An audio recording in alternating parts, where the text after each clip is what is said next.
నేడు శ్రావణ శుక్రవారం వరలక్ష్మీ వ్రతం.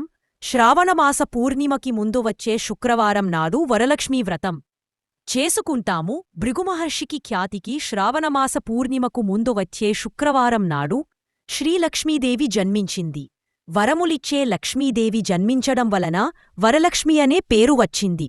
శ్రావణమాసంలో అమ్మ జన్మించింది కాబట్టి శ్రావణలక్ష్మి అని కూడా పిలుస్తారు. పూర్ణిమకి ముందు వచ్చే శుక్రవారం నాడు అమ్మను విష్ణువుకిచ్చి వివాహం చేశాడు. వివాహానంతరం సాయంత్రం లక్ష్మీనారాయణులను ప్రత్యక్షంగా ఆసనంపై కూర్చోబెట్టి వరలక్ష్మీ వ్రతం ఆచరించాడు. కావున సాయంకాలం వేళ అమ్మవారిని పూజించి అర్చన చెయ్యాలి. కాని మన సంప్రదాయం ప్రకారం ఉదయం పూట పూజ చెయ్యడం. వరలక్ష్మీ వ్రతం రోజున చెయ్యవలసిన విధివిధానాలలో కొన్ని.